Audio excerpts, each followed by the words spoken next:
Bonjour. Je trouve ça intéressant qu'on arrive dans le temps des fêtes. On est à quelques jours de... Excusez, ça ne me tente pas d'avoir ça aujourd'hui. On est à quelques jours de se souhaiter joyeux Noël, comme si c'était possible de ne pas avoir de Noël joyeux. Mais oui, on le sait que il y a des Noëls qui ne sont pas joyeux. Hein, des fois, ça dépend de nous, des fois, pas de nous. Vous voyez une belle petite image. J'ai pris une photo de la blouse de Cécile pour la mettre dans mon petit côté Saint-Tien. mais il y en a des Noëls qui ne sont pas joyeux. Hein, puis ça, des fois, ça dépend de nous, des fois, ça ne dépend pas de nous. Des fois, ça dépend des histoires passées. Mais comment ça se fait que pour certains Noëls, quand on arrive à Noël, c'est des temps qui ne sont pas des temps super joyeux. Aujourd'hui, on va regarder ensemble comment les pas joyeux Noël ont commencé. Qu'est-ce qui s'est passé pour qu'on ait des pas joyeux Noël? Puis on va voir que c'est possible d'avoir des joyeux Noël toujours et des joyeux jours toujours aussi. Et c'est ce qu'on va voir un peu ce matin. Donc, tout a commencé il y a très, très, très longtemps. Bien avant moi, bien avant Jean-Pierre et bien avant Madame Luce. Fait que ça commence à faire longtemps. Il vivait à cette époque-là Allegria, Joy, la joie. Pour ceux qui ne connaissent pas toutes les langues, c'est la joie, la joie, la joie.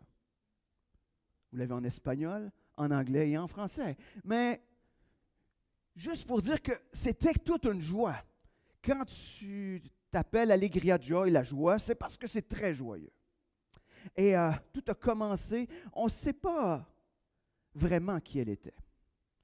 La seule chose que l'on savait, c'est que lorsqu'elle était là, tout le monde était bien. Tout était parfait. Les relations étaient parfaites. Tout était wow. Ça fait longtemps. Il n'y avait rien qui venait mettre quelque chose de pas joyeux. Jamais de problème. Tout le monde s'aimait. Et il semblerait que même Dieu était joyeux quand il se promenait sur la terre, puis qu'il y avait des belles conversations avec l'homme et la femme. C'était Allegria, Joy, la joie. On dit même que c'est Dieu qui a créé Allegria, Joy, la joie. Qu'elle est apparue lors de la création. On peut lire dans la Genèse, Dieu vit alors tout ce qu'il avait fait et voici, c'était très bon. Il y eut un soir, il y eut un matin, ce fut un 6e jour. C'était Allegria, Joy, la joie. C'était très bon. C'était wow. Il y avait une joie. Dans le terme qui est utilisé ici, c'est cette joie que Dieu avait de regarder toute la création, comment tout était parfait. Et même, c'est particulier, l'homme a rencontré pour la première fois aussi Allegria, Joy, la joie, lorsque Dieu lui a présenté sa femme. On lit dans la Genèse au chapitre 2, verset 23. Alors l'homme s'écria, « Voici bien cette fois celle qui est os de mes os, chair de ma chair, elle sera appelée femme, car elle a été prise de l'homme. » Là, aujourd'hui, on regarde ça, on dit, wow, c'est pas des super beaux, mais dans les faits, c'est quand il l'a vu, il a fait, « Wow! Wow! C'est, hey, wow! C'est exactement celle que j'avais besoin. C'était wow! » Alors, Adam a éprouvé Allegria, Joy, la joie. Tout était parfait dans ce monde. Tout était merveilleux. Mais il y en a un quand même qui n'était pas content. Il est venu se présenter. Il s'appelle le serpent tue la joie. Le serpent tue la joie, lui, son objectif était clair parce qu'il ne voulait pas que tous puissent vivre dans cette joie-là. Alors, le serpent tue la joie. Il s'est présenté avec ce que lui a créé. Il appelait ça les petits oumphes. C'est une petite allumette, fait pouf. Et ce qui est venu leur dire, c'est, je vais vous offrir quelque chose qui est encore meilleur qu'Allegria Joy, la joie. Ça s'appelle des petits oumphes. Vous allez avoir le contrôle, vous allez pouvoir en avoir comme vous voulez. Vous allez pouvoir vous les procurer comme vous voulez. Vous allez pouvoir en consommer comme vous voulez. Et vous n'aurez pas besoin d'aller à Joy la joie pour éprouver une joie superbe. Et vous n'aurez pas besoin de Dieu. Vous allez être capable tout seul de vivre cette joie. Mais Adam et Ève, sans jamais lire les petits caractères, il faut toujours lire les petits caractères. On sait qu'il faut lire les petits caractères en bas d'instruction, parce que c'est là que les choses sont plus importantes. Mais eux autres ont pris ça sans lire les petits caractères, puis on dit, ils ont pris leur petite boîte de oumph, de petits oumph, puis ils sont partis avec ça. Le prix, ce n'était pas seulement d'avoir mangé le fruit défendu, mais le prix, c'était de perdre tout ce qu'ils avaient. Ils ont échangé Allegria Joy, la joie, pour des petits oumph. C'est ce qu'ils ont fait. Mais non seulement ça, ça les a séparés de celui qui avait été le créateur d'Allegria Joy, la joie. Ils se condamnaient eux-mêmes à rechercher continuellement des petits oumph.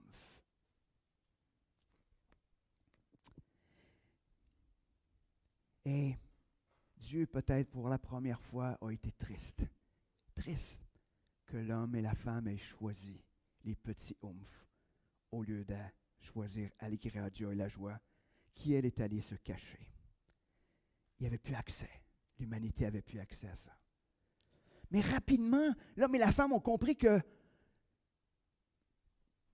plus ça allait, plus qu'il en avait besoin. Il en avait besoin de plus en plus. Pour obtenir seulement une petite goutte, une toute petite goutte, une minuscule goutte de ce qu'il vivait quand il était avec Dieu, avec Allegria Joy, la joie. Alors ils en prenaient, espérant en avoir quelque chose, un peu comme une drogue. Ils espéraient obtenir ce qu'ils avaient déjà eu avec Dieu. Et c'est intéressant, et les petits oumph avaient toutes sortes de saveurs. Les petits oumph, il y en avait qui étaient à la saveur de richesse. Il y en a qui étaient à la saveur de l'apparence. Ils étaient à la saveur du pouvoir, à la saveur de l'indépendance, à la saveur de la popularité, à la saveur du religieux même. Mais le meilleur, il paraît, c'est celui à la saveur du moi-moi. Lui, à la saveur du moi-moi, il paraît que c'était celui le plus recherché. Mais on ne parlera pas ce matin de tout ce qu'il fallait faire pour les obtenir. Vous le savez malheureusement, probablement tous. Et un des effets secondaires des petits oumph, c'est plus qu'on en mangeait, plus qu'on en consommait, plus qu'on les allumait, plus que l'image de Dieu disparaissait. Plus que Allegria Joy, la joie, devenait un rêve, même presque un fantasme inatteignable. C'était impossible. Quelle tristesse, plus jamais d'Allegria Joy, la joie, dans la présence de Dieu. Mais l'histoire ne fait que commencer. Dieu voulait que chaque être humain puisse retrouver Allegria Joy, la joie. Et d'ailleurs, il les interpelle continuellement à revenir à lui. Certains même y ont goûté. Parce qu'on peut lire dans les Écritures ce qu'ils nous ont partagé. On voit dans les psaumes. Dans le psaume 4-8, on peut lire « Tu mets dans mon cœur de la joie plus qu'ils n'en ont jamais quand leur moisson abonde, quand leur vin nouveau coule. » Dans le psaume 119-14, il dit « J'ai plus de joie à suivre tes préceptes qu'à posséder tous les trésors. » Il était en train de dire, il y a plus d'Allegria Joy, la joie, dans la présence de Dieu que tout ce que les petits oomphes de la terre peuvent nous offrir. Imaginez, si vous êtes comme moi, vous ne voulez rien savoir des petits oomphes, vous désirez. Bon, on se laisse tenter par des petits oomphes, mais on veut tellement goûter à la joie. Excusez, le chat a passé, excusez-moi. Pourtant, pendant des centaines et des centaines d'années, les humains ont refusé de revenir à Dieu complètement. Ils préféraient les petits oomphes, rêvant au plus profond d'eux-mêmes au retour d'Allegria Joy, de la joie. Est-ce que vous y rêvez? Est-ce que dans ce temps des fêtes où des fois la joie n'est pas aussi présente, on dit « Oh, je veux vivre cette joie complète, cette joie parfaite. » Les humains étaient tellement rendus loin de Dieu qu'il leur était impossible de revenir par eux-mêmes. Croyant de plus en plus au pouvoir des petits oomphes, même s'ils auraient pu, Dieu ne pouvait les accepter auprès de lui parce qu'il avait tellement offensé Dieu en rejetant toute cette joie qu'il leur offrait. Dieu lui avait offert le plus beau des cadeaux, une vie parfaite dans sa présence, remplie d'allegria Joy, la joie. Et il avait dit, on n'en a pas besoin. Mais y a-t-il une solution? Est-ce que ça s'arrête là? Je sais, vous allez me dire, oui, je le sais, Sylvain, tu ne racontes rien ce matin. Mais Dieu voulait offrir encore une fois la possibilité de goûter à son amour, non plus juste à sa justice. Alors il annonce la venue du plus grand des héros, celui qui permettra de vivre à nouveau pour l'éternité dans la présence de Dieu et dans la présence d'Allegria Joy, la joie. Et là, on voit les annonces qui ont été faites.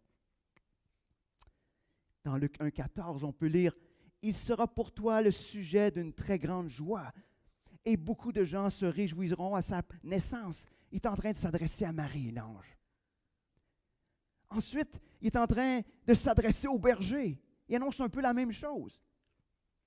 Mais l'ange les rassura. « N'ayez pas peur, je vous annonce une nouvelle qui sera pour tout le peuple le sujet d'une très grande joie. » Et finalement, avec les mages venus d'Orient, ça nous dit, en revoyant l'étoile, les mages furent remplis de joie.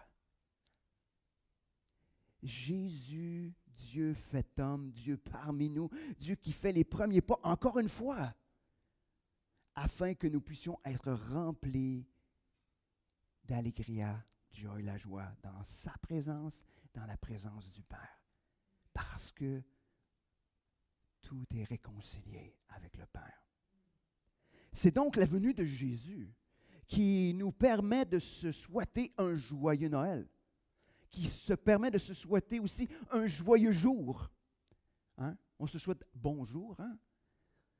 Mais ça peut juste être des bons jours si Jésus est là. Ça peut juste être des bons jours si Jésus est là. Et ce n'est pas la présence d'une multitude de petits oomphes sous le sapin, ou l'absence même de petits oomphes sous le sapin, qui va faire que Noël va être joyeux. C'est la présence de Jésus. Je ne sais pas si vous avez remarqué, souvent, dans nos maisons, on met une petite crèche sous le sapin qui finalement disparaît sous les cadeaux. Alors pendant des heures, on déballe ces cadeaux. Les enfants jouent avec les boîtes plus qu'avec les jouets. Et tout à coup, on se retourne et on découvre un Jésus dans une crèche qu'on a totalement abandonné. Pourtant, c'est lui la source de l'allegria joy, la joie.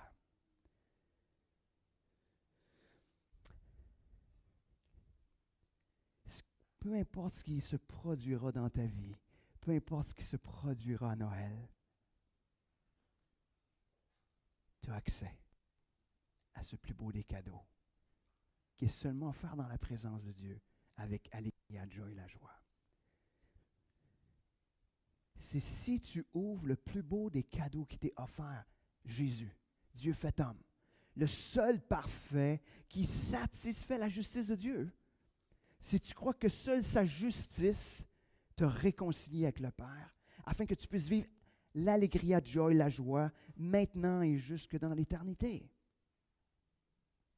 Imaginez, on va regarder ce que Dieu dit à propos de Jésus.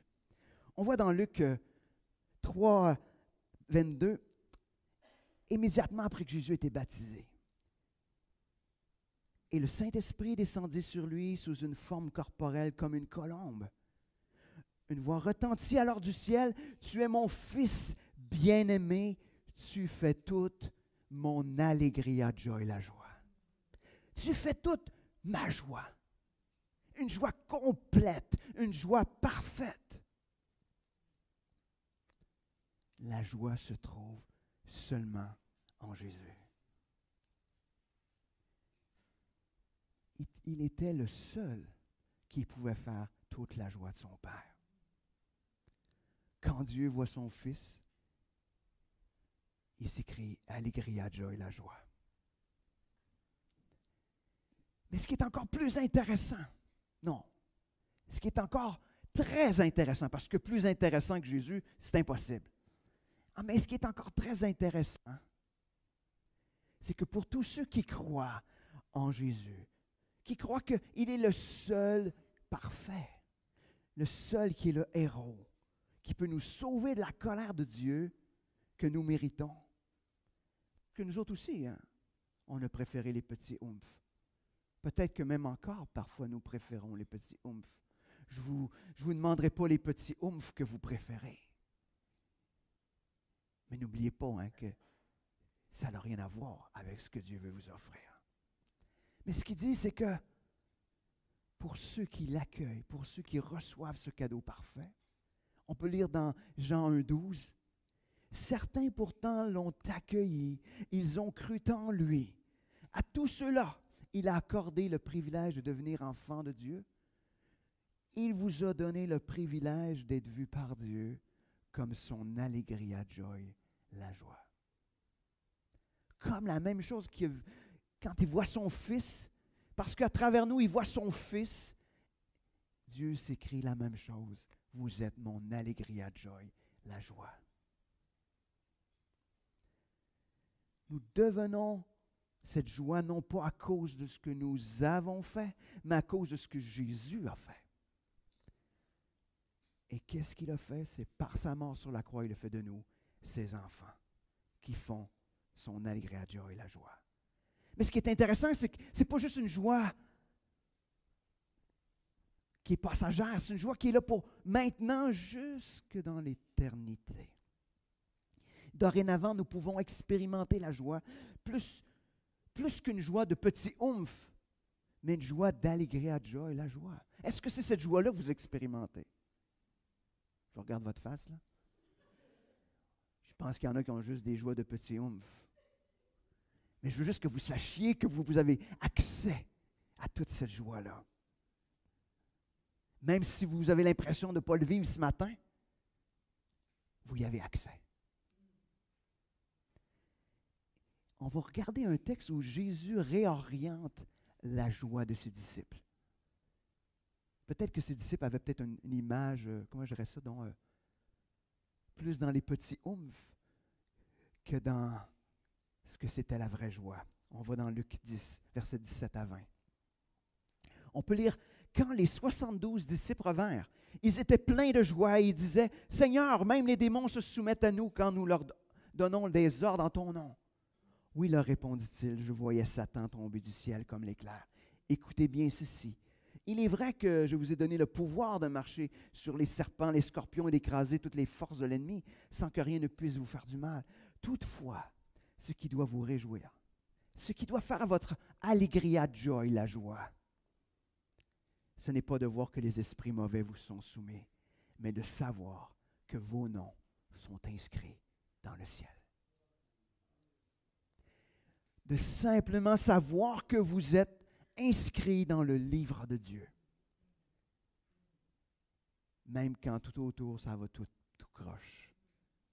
C'est ce qui devrait faire votre allégria joy, la joie. Et peut-être que c'est ça notre problème. On est tellement habitué de rechercher notre joie dans les petits oomphes que quand les petits oomphes font plus leur effet, on a l'impression que la joie n'existe plus. Peut-être qu'on regarde la joie à le mauvais endroit. Les disciples, eux, pensaient vivre de la joie quand ils voyaient qu'il était en train d'exercer un ministère puissant, là. Ils pensaient que c'était ça, mais Jésus leur dit, c'est juste des petits oomphes. Yeah! On serait contenté de ce que les disciples vivaient, hein? Et on serait probablement dit ce matin, « Wow! Nous vivons l'allégria, joy, la joie. » Et non, Jésus dit, c'est des petits oomphes. Wow! La joie, c'est de savoir qu'on est réconcilié avec Dieu. Mais la joie, l'histoire ne s'arrête encore pas là. Écoutons la prière de Jésus juste avant sa mort et sa résurrection dans Jean 17 au verset 13.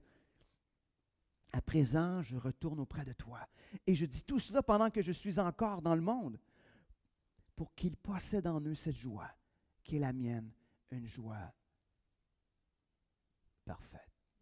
Qu'ils possèdent en eux cette allegria joy, la joie. » Jésus promet à tous ceux qui croient en lui une joie parfaite, pas juste des petits oomphes, une joie parfaite, peu importe les circonstances.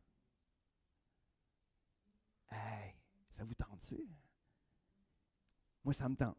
Est-ce que c'est ce que je vis? Non, mais c'est ce que je veux vivre, par exemple. C'est ce que je veux vivre.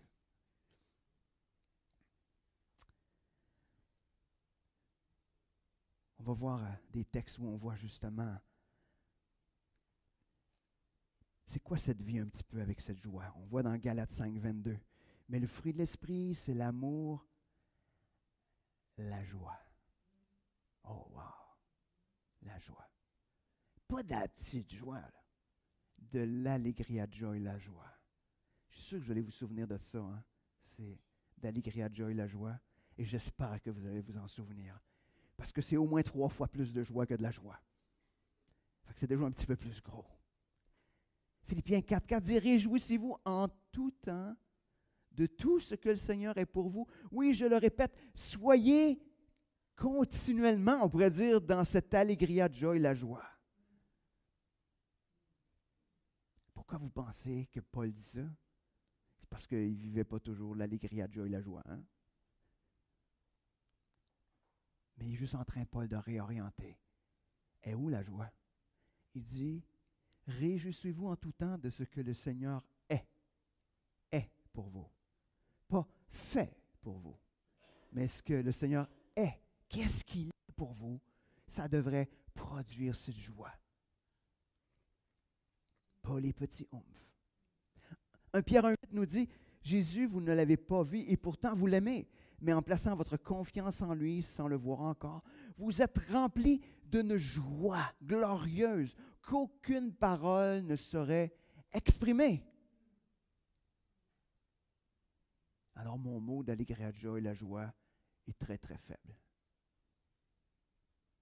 Il dit, parce que vous aimez, parce que vous avez fait confiance à ce Jésus, vous êtes remplis d'une joie glorieuse qu'on n'est même pas capable de nommer avec des mots. Il n'y a pas de mots en aucune langue sur terre qui peut exprimer la grandeur de la joie d'être un enfant de Dieu. Donc, nous pouvons donc aujourd'hui être dans la joie. Est-ce que vous le désirez? Sachez que Jésus seul qui peut vous l'offrir. Et je vous dirais, cette joie que nous vivons sur terre, j'aimerais ça vous encourager, là. Cette joie que nous vivons sur terre, non, que nous aimerions vivre sur terre, parce que des fois, on est dans les petits oomphes, hein, puis on se contente de beaucoup de petits oomphes. Mais cette joie que Dieu vous offre sur terre, c'est juste un avant-goût. Un teaser, on appelle ça, ou une bande-annonce. Oh, c'est encore mieux, hein? Une bande-annonce de la joie qu'on va retrouver dans la présence de Dieu. Dans Jude, au verset 24, on peut lire « À celui qui peut vous garder de toute chute et vous faire paraître en sa présence glorieuse, sans reproche et exultant de joie. » Celui qui peut vous faire paraître, quand vous allez vous retrouver devant Dieu, exultant de joie. Il faudrait que je rajoute à ça, hein? Allegria joy, la joie exultante. Hein, je ne sais pas, ça commence à être long peut-être. Mais c'est une joie qui surpasse tout ce qu'on peut penser. Imaginez cette joie parfaite qui était auprès de Dieu à la création. L'humanité qui a choisi les petits oomphes, puis toute sa vie, toute l'histoire de l'humanité raconte cette poursuite à travers des petits oomphes pour être heureux. Et finalement, Dieu, dans son amour souverain, a envoyé Jésus, celui qui était pour offrir la vraie joie. Et cette joie qu'on peut vivre maintenant et qu'on peut vivre pour toujours. En terminant, j'aimerais vous souhaiter un Noël Allegria Joy, la joie. Parce que un Sauveur nous est né, afin que nous puissions être, comme je le disais la semaine passée, être libérés des conséquences du péché pour être adoptés par Dieu. On est libérés aujourd'hui de la puissance du péché par la puissance de l'Esprit. Et un jour, très bientôt peut-être, je le souhaite, mais un jour, on sera libérés de la présence du péché pour être avec Dieu pour l'éternité où il n'y aura qu'allegria, joy, la joie, comme au commencement. Merci. Et j'aimerais terminer en priant, puis je vais inviter l'équipe de louange à revenir par la suite. Merci Seigneur de cette joie qu'on peut éprouver en toi, cette joie que tu nous offres parfaitement. Seigneur, ce que je veux souhaiter pour mes frères, mes sœurs, pour ceux qui sont ici rassemblés, pour ceux qui nous écoutent en ligne ce matin, je veux leur souhaiter pas seulement ce Noël, mais cette vie remplie de ta joie. Peu importe les circonstances, peu importe les situations, peu importe les épreuves de la vie, peu importe les coups durs qu'on aura à passer au travers, être rempli de cette joie, sachant que toi, tu nous aimes d'un amour éternel, que tu t'es offert en sacrifice parfait afin qu'on puisse être réconciliés. Merci Seigneur de nous offrir cela ce matin. Merci. Amen.